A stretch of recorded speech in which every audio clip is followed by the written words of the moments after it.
নমস্কাৰ তোমালোক সকলোকে আমাৰ ইউটিউব চেনেলৰ অন্য এটা ভিডিঅ'লৈ স্বাগতম জনাইছোঁ।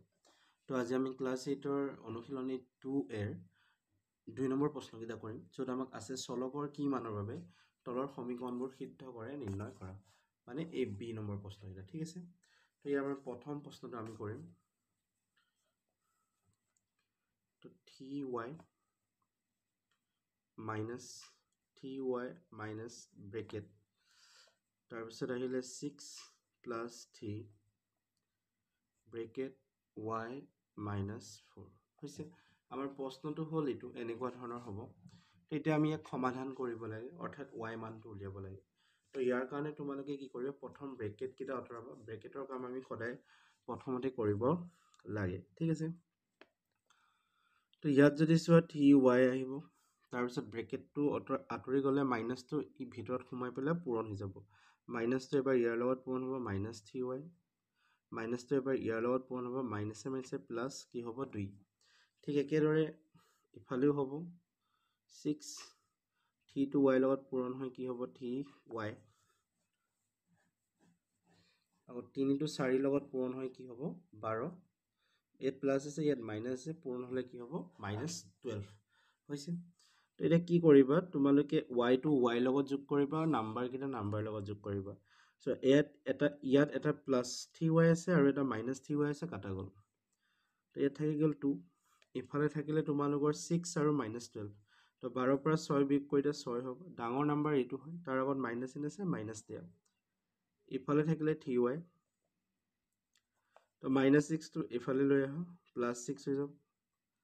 আনটো চাইডে থাকিলে তোমালোকৰ 3y, তো 2 + 6 কৰিলে কিমান হ'ব 8, আৰু ইয়াত থাকিলে 3y। তো আমাক যিহেতু y মানটো লাগে, yটো আনটো চাইডে লৈ আহে, তো 8/3 হ'ব আমাৰ উত্তৰ y কাৰণে। ঠিক আছে, তাৰপিছত আহিলে আমাৰ 2 নম্বৰ প্ৰশ্নটো। 2 নম্বৰ প্ৰশ্নটো আমাৰ এনেকুৱা ধৰণৰ হয়। তো ইয়াত যদি চোৱা তোমালোকে ইয়াত আছে p, ইয়াত আছে p, ইয়াত নাই, এইটোতো নাই। তো p থকাকেইটা এটা ফালে লৈ অহা আৰু অকলশৰে থকা নম্বৰকেইটা এটা ফালে লৈ যোৱা।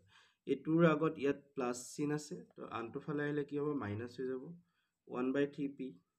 এতিয়া যদি চোৱা এইফালে আছে -3/4 আৰু ইয়াত -2/5টো সিফালে লৈ যোৱা, কি হৈ যাব প্লাছ হৈ যাব। ঠিক আছে, তো এতিয়া কি কৰা, 2 আৰু 3 তোমালোকে কি ল'ব লাগিব, লসাগু ল'ব লাগিব।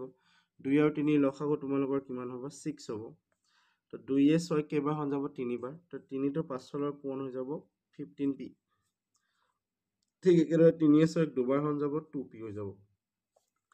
ইফালে আকৌ লসাগু ল'লে কি আহিব 20, তো 4য়ে 20ক 5বাৰখন যাব, 5টো 3 লগত পূৰণ কৰি দিবা, কি হৈ যাব -15। তো 5য়ে 20ক 4বাৰ হৰণ যাব, 4টো 2 লগত পূৰণ হ'লে 8 হৈ যাব। এতিয়া ইফালে যদি চোৱা 15ৰ পৰা 2 গ'লে কিমান থাকিব 13p, ইয়াত থাকিব 6, 15ৰ পৰা 8 গ'লে কি থাকিব 7, আৰু ডাঙৰ নাম্বাৰটো আগত মাইনাছ চিন আছে, তো ইয়াত থাকি যাব 20। তো এতিয়া বৰ্জপূৰণ কৰা, 20টো এইফালে লৈ আহা, 13p পূৰণ 20, আৰু 6টো সিফালে লৈ যোৱা, 6 পূৰণ কি হৈ যাব 7 হৈ যাব। ঠিক আছে, তো এতিয়া pটো যদি আমি উলিয়াব লাগে, তো p = কি হৈ যাব -6 × 7 / 30 × 20। ঠিক আছে, তো এইকেইটা পূৰণ কৰিবা, পূৰণ কৰিলে যি আহে সেইটোৱে হ'ব উত্তৰ। তাৰপিছত আহিলে আমাৰ 3 নম্বৰ প্ৰশ্নটো। 3 নম্বৰ প্ৰশ্নটো আছে তোমালোকৰ 3x ব্ৰেকেটৰ ভিতৰত -4 -21 = 7 5x, আৰু সিফালে আছে 21x। ঠিক আছে, তো এইটো হ'ল আমাৰ প্ৰশ্ন 3 নম্বৰটোৰ কাৰণে। তো প্ৰথমে আমি ব্ৰেকেটটো আঁতৰাম। ব্ৰেকেটৰ বাহিৰত যিকেইটা নাম্বাৰ আছে সেইকেইটা আমি এটা এটাকৈ কি কৰিম পূৰণ কৰিম। তো 3 লগত x পূৰণ কৰা 3x, 3 4 পূৰণ কৰা 3 4 12, তাৰপিছত ইয়াত থাকিলে -21, তো 7 5 × 35, 7ৰ লগত x পূৰণ কৰা 7x, আৰু ইফালে থাকিলে +21x। তেতিয়া সংখ্যাকেইটা সংখ্যাৰ লগত যোগ কৰা, 3x -12 আৰু -21 সংখ্যাকেইটা যোগ কৰি দিয়া, কিমান হ'ব 33, আৰু দুইটাৰ আগতে মাইনাছ চিন আছে, তো মাইনাছ পাতিবা। তাৰপিছত সিফালে নাম্বাৰটো ৰাখি দিয়া, কাৰণ লগত আৰু একো নাই, তো 8x কেইটা যোগ কৰি দিয়া, এটাত মাইনাছ এটাত প্লাছ থাকিলে মাইনাছ কৰিব লাগিব 21 পৰা 7 বিয়োগ কৰি দিয়া কিমান হ'ব 14x যেহেতু ডাঙৰ নাম্বাৰটোৰ আগত প্লাছ চিন আছে তাত প্লাছ হ'ব তো এতিয়া আমি কি কৰিম x কিটা এটা সাইডে আনিম আৰু নাম্বাৰ কিটা এটা সাইডে আনিম 14x তো আমি বাওঁফালে লৈ আহিম ঠিক আছে তো 3x 14x তো বাওঁফালে আহিলে -14x হ'ব ইকুৱেল টু কি হ'ব 35 33 তো সিফালে গুচি যাব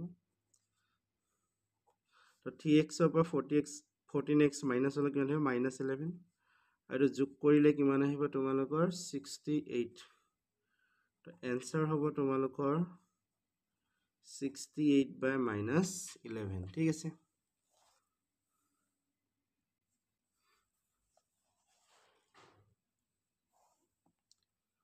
তাৰ পিছত তোমালোকৰ 5 নম্বৰ প্ৰশ্নটো চোৱা 5 নম্বৰটো হৈছে 3/10 5x -7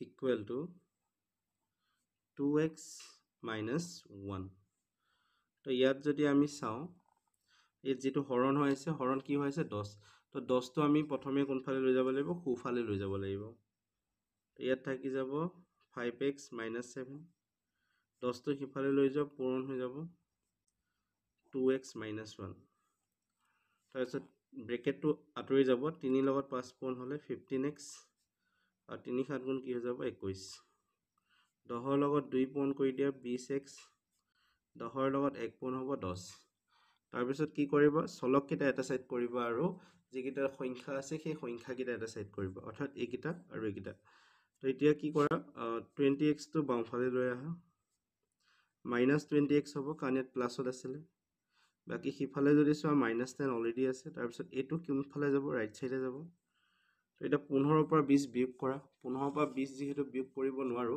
তো গতিকে আমি কি কৰিম 20 পৰা 15 বিয়োগ কৰিম কিমান থাকিব 5x তাৰপিছত ডাঙৰ নাম্বাৰটো চাবা ডাঙৰ নাম্বাৰটো আগত যি চিন থাকে সেইটো বহাই দিবা তো ডাঙৰ নাম্বাৰটো আগত কি চিন আছে মাইনাস চিন আৰু সিফালে যদি চোৱা 21 পৰা 10 বিয়োগ কৰি দিলে কিমান হৈ যাব 11 হৈ যাব তো x ইকুৱেল টু কি হ'ব তোমালোকৰ 11 by -5 তাৰপিছত আমাৰ 6 নম্বৰ প্ৰশ্নটো আহিলে 3y plus 4 equal to 4/3y plus 9 ঠিক আছে তো এইটো হল আমাৰ প্ৰশ্নটো তো ইয়াতো সেম একে যেটো হৰ হৈছে সেইটো আমি অতৰাব লাগিব নহলে y কিটা এটা সাইডে লৈ আহা 3y এটো আছে 4/3y তো বামফালে লৈ আহা বাকি 4 তো কিফালে লৈ যোৱা 9 - 4 হৈ যাব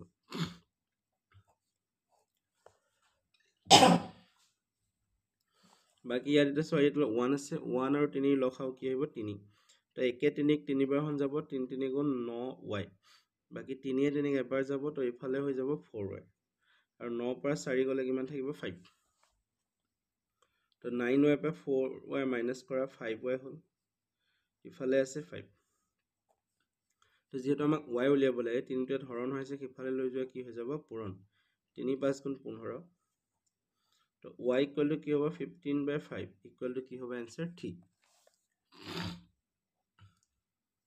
তো তাৰ পিছত আহিলে আমাৰ 8 নম্বৰ প্ৰশ্নটো ইয়াত যদি চাও আমি তো প্ৰথমে 4 টো লগত ব্ৰেকেট টো অতৰাই দিব লাগিব তো 4 8 গুণ কিমান হৈ যাব 32 3 4 7 গুণ কিমান হ'ব 28 ইফালে আছে 111 তো 3 টো 5 লগত পূৰণ হলে 15 t হ'ব 3 7 গুণ কিমান হ'ব 21 আৰু আনফালে যদি চাও 2 9 গুণ 18 t আৰু 2 11 গুণ কিমান হ'ব 22 হ'ব ঠিক আছে তো এটা কি কৰিবা নাম্বাৰ কিটা একলগ কৰিবা আৰু যত যত t আছে সেইকিটা এক্সট্ৰা কৰিবা তো 32t একে ৰাখা এটো সব দুইটাতে নাম্বাৰ আছে আৰু মাইনাসত আছে যোগ কৰি দিয়া 100 কিমান হ'ব 39 আৰু কিফালে থাকিলে 15t আৰু 18t যোগ কৰি দিলে কিমান হ'ব আমাৰ 33t তো -21 আৰু -22 যোগ কৰিলে হ'ব আমাৰ 43 এটা কি কৰা 33 টো বামফালে লৈ আহা তো -33t হ'ব বাকি ইফালে থাকিলে -43 139 টো সিফালে লৈ যোৱা এনেকুৱা হৈ যাব তো 32 আৰু 33 পৰা বিয়োগ কৰিব লাগিব অৰ্থাৎ 33 পৰা 32 বিয়োগ কৰিলে 1 আহি যাব আগত কি আহিব -t কাৰণ ডাঙৰ নাম্বাৰটো আগত মাইনাস আছে বাকি ইফালে এটো মাইনাস কৰা মাইনাস কৰিলে কি হ'ব 9 পৰা 3 গলে 2 বাকি থাকিলে 9 পৰা 3 গ'লে থাকিব 6 আৰু 13 পৰা 4 গ'লে 96 তো 96 যেটো মাইনাস চিহ্নটো আমি নোহোৱা কৰিব লাগিব তো t ইকুৱেল টু কি হৈ যাব -96